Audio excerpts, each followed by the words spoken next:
Hi, everyone. It's very nice to meet you. I think we still need to put the deck on when you have a second. But yes, my name is Pierre-Antoine Mudry, and I'm the head of corporate finance and investors relation at Rejuveron.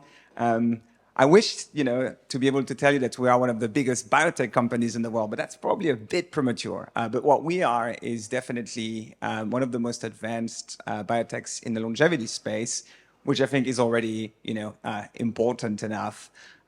So my background, I actually started my career investment banking. I worked at Goldman Sachs for 7 years. I'm sorry about that. I'm trying to make up for my past sins by helping people to live longer.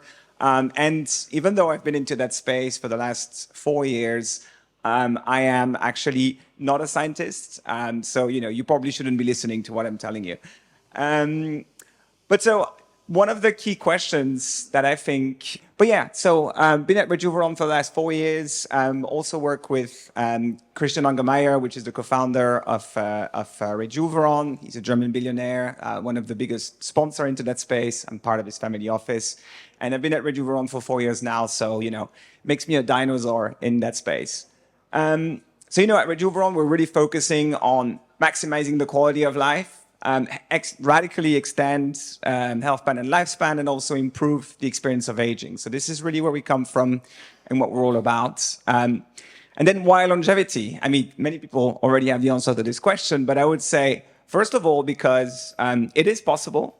Longer, healthier life is possible for everyone. And if you enjoy living the way I do, then I think you should rally behind this objective. And the second point is that, and I think it's more important, it's because it's really urgent. And why is that? Well, we do have a longer lifespan. That's clear. But unfortunately, it did not result in an increase in well-being and health in old age, right? So in proportion terms, we still spend 50% of our life when we're young in good health and 50% of our older life with one type or several types of chronic disease, right? So there is real urgency there. And, it's not going to get better. I'm sorry to say, but we're actually going into a situation where you're going to have an explosion of diabetes, which is, an issue which is actually very pregnant in the Middle East. We're going to have an enormous increase of people with Alzheimer, and it's the same with cancer, right? So there has to be, and there needs to be, solution brought to this chronic disease of aging, which are effectively the biggest killer in Western societies, right? One more little fact, unfortunately, as the older we get, the more these things add up, the more you actually start developing multiple comorbidities, multiple chronic diseases. And so ultimately, it just gets worse, right? So there is a real need to bring new solutions to the problem of aging. And the great news is that we're getting there. There's a lot of things that are being done that can help. I think you got the picture. It just basically gets worse and worse as we age. And ultimately, the cost is just increasing exponentially.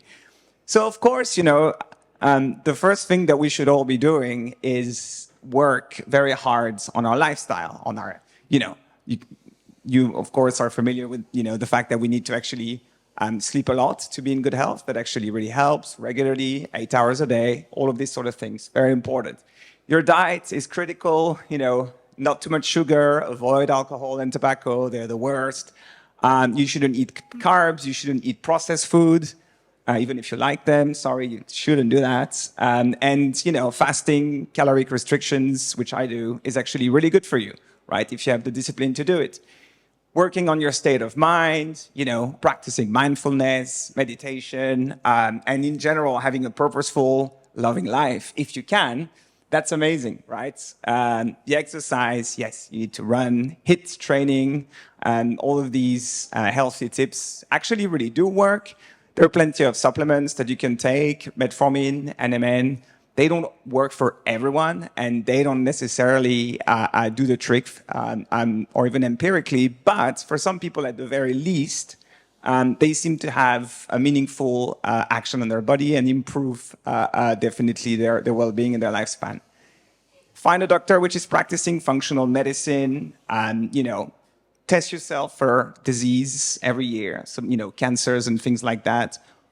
And obviously, just, try to look fit, because being fit actually gives you this sense of confidence, which ultimately is also related to how old you live. So, these rules are very important. And if we were all Brian Johnson, we wouldn't necessarily need to be here, because obviously we would already live very long and have very, very young body. The reality is none of us are Brian Johnsons. At least certainly I'm not. And I'm a human. I make a ton of mistakes. I will happily concede that I had 3 beers yesterday, and maybe I shouldn't have, but it was really nice because I was with friends. So we all have imperfections. It is very difficult to actually stick to such a drastic diet. And ultimately, that means that there has to be something more, right? So, yes, is it enough? I think I've just answered that question. I would argue that it's not. You need something more. And the good news is that there is, and there's plenty of things that are being developed, right? And so what I'm going to give you a sense to today is, how do you need to think about what's being done right now in the biotech space to counter the effects of aging? What is a broad cartography of the different problems that happens? And maybe just give you a couple of examples of what we work on at Rejuveron, which is, company that I know best. But effectively, the key point is that what I really want to impart on you is that the name of the game today is to prevent chronic diseases from actually happening, or find new, novel way of addressing them, let's say, in a really effective manner. So I'm sure you're familiar, with the 12 hallmarks of aging. It used to be called the 9 hallmarks of aging, but they just made it a bit more complicated. So now it's the 12. I won't go into, the whole minutiae of each and every one of them. I'm just gonna, maybe just go through 3 or 4 examples. So stem cell exhaustion is a real issue, and very simplifiedly said, actually is a process where, we're all sort of given a certain amount of pluripotent stem cells at birth, and basically we burn through them during our lives. And ultimately, at some point, those stem cells, can't really differentiate themselves, and so our tissues just can't really regenerate themselves. So it's a rather simplified explanation, but it's, in short, how it's actually happening. You probably are familiar with the concept of telomere shortening, which describes the shortening of our chromosomes as our cells duplicate themselves and multiplies over and over and over again, actually trillions and trillions of times during a lifespan. At some point, the tails of the chromosomes become too short, and the cells can't really duplicate themselves anymore. They become senescent, right? So cellular senescence is a direct consequence of telomere shortening, and the buildup of senescent cells within the human body as we age is actually highly related to chronic inflammation, to the release of cytokines in the body, to a whole lot of different things like that, which ultimately lead to chronic disease of aging, such as cancers and many others. And then finally, because this is also a very important one, not directly related, but mitochondrial dysfunction is a well-known and identified hallmark of aging.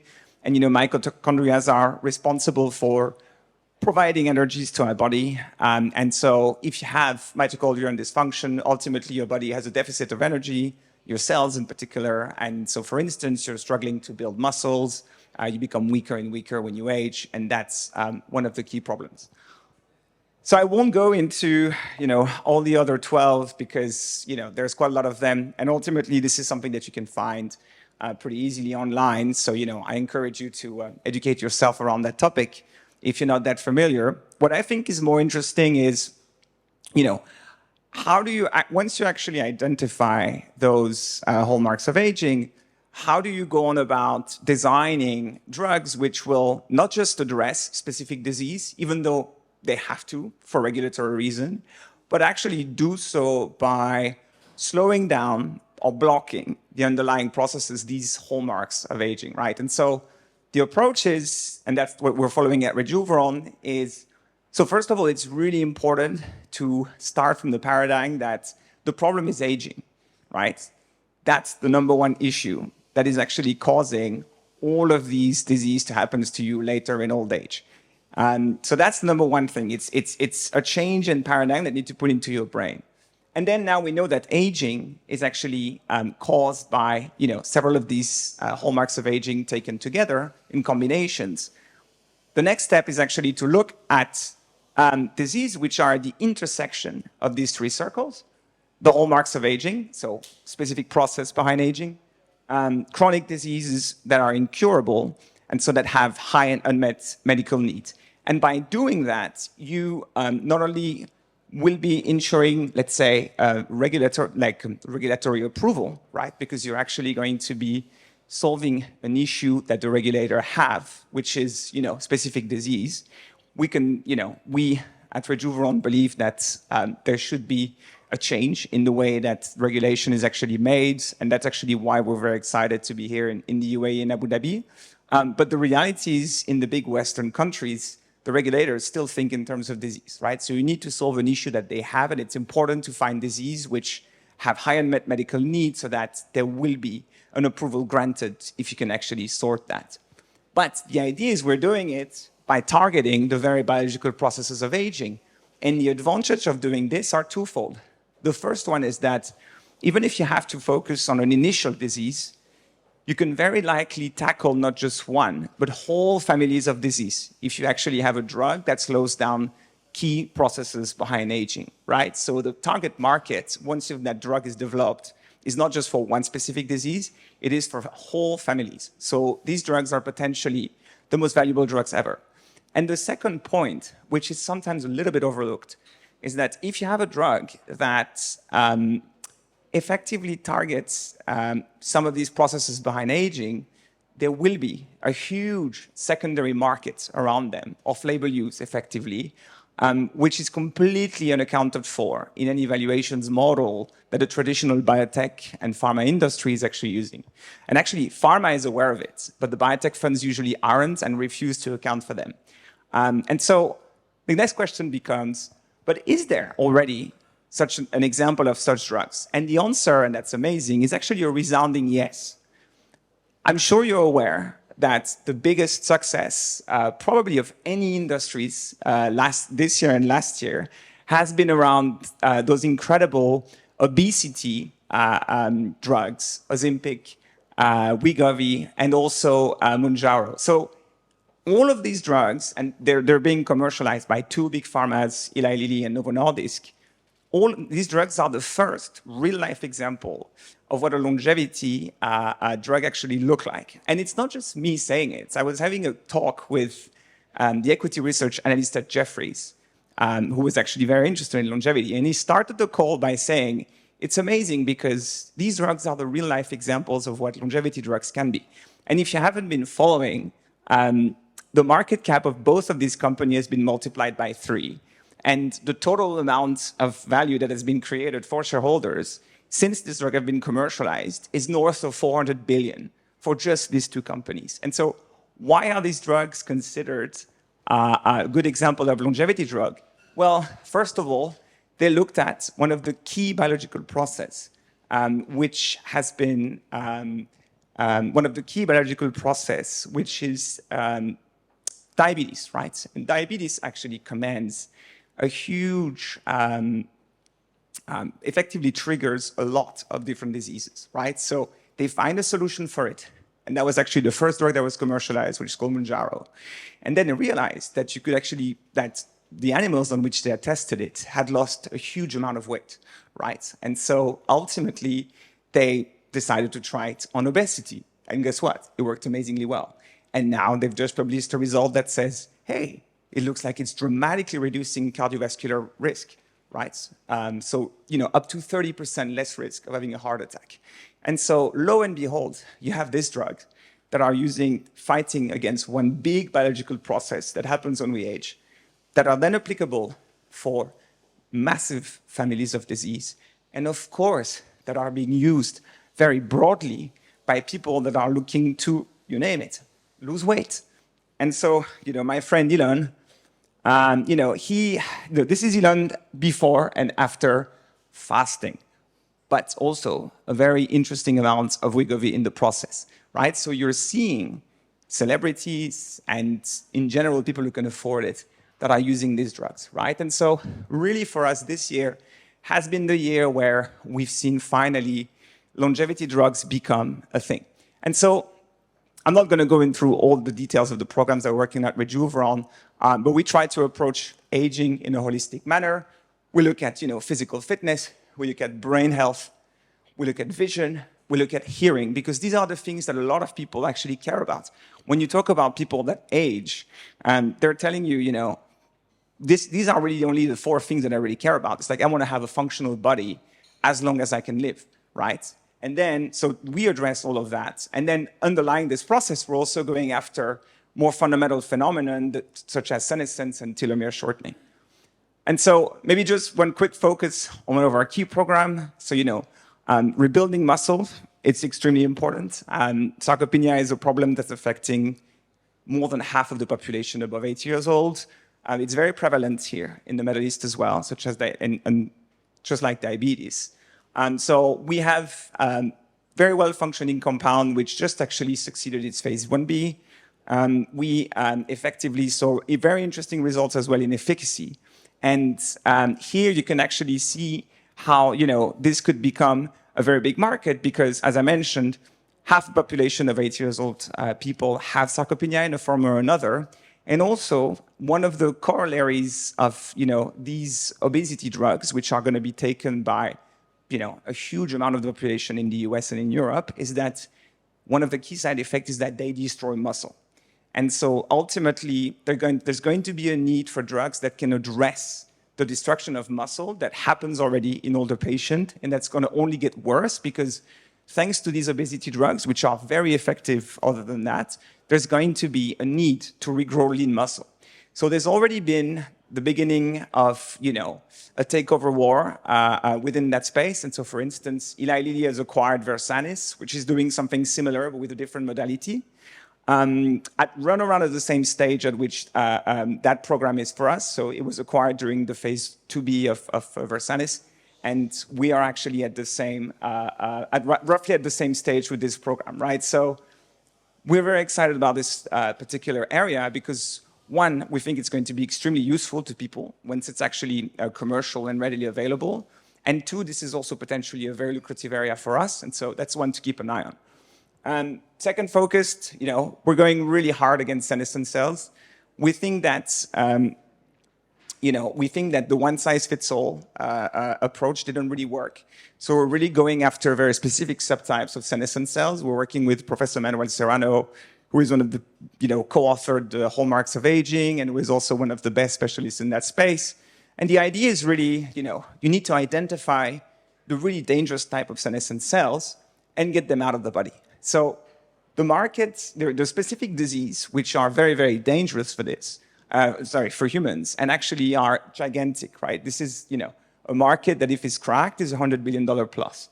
So lots of economic value. But what we think is even more important is that if you're able to really take out the most dangerous types of senescent cells, you can definitely increase lifespan of humans in a safe way. And we've seen that in our animal trials because, we're getting to the point now we're going to start clinical trials. So we've seen that in animal trials. Anecdotally, the animals that were dosed with, our compounds ended up living 30% longer. So there seems to be something there. So these are just 2 examples of what we do in that space. And we're very excited because we feel that really finally we're going to start seeing those major innovations and groundbreaking new drug finally commercialized, and everyone will ultimately benefit.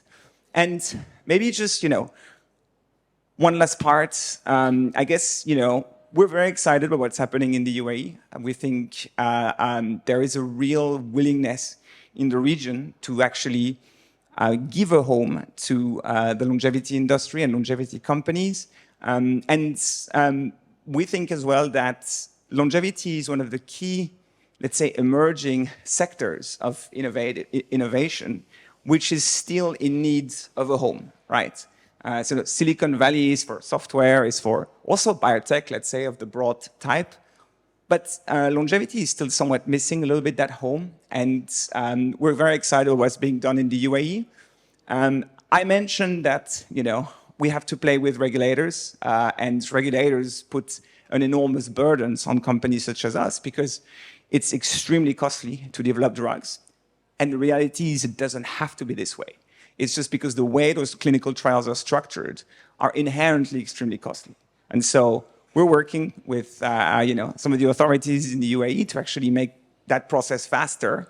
But there's a ton of other barriers, and also just a mindset that needs to actually come from the top, that the idea is to stop focusing exclusively on what happens with people when they're sick, but also try to think in advance about what can be done and go from sick care to really a healthcare model. But so we think there is a lot that can actually be done. The UAE is already very open to many ideas, but we think we could go much further. And we've actually, this at Rejuveron, we've already discussed significantly how we could make it a reality. And we have plenty of ideas and even a blueprint. So if you're from Abu Dhabi and you want to chat with us around that topic, come and find us. I will be here for the whole day. But effectively, yes, we think there is a huge potential within Abu Dhabi for further success in that area and to create a real home for longevity biotech. And ultimately, at Rejuveron, we've historically had very good relationship with the Harvard and the Stanfords of this world, but we've also now struck partnership with some of the really big names locally, whether G42 or Mubadala just invested in Rejuveron. We're now also working with SSMC Mayo Clinic, the Cleveland Clinic in Abu Dhabi, Khalifa Medical City and NYU Abu Dhabi, and we really, really want to make that partnership grow and happen.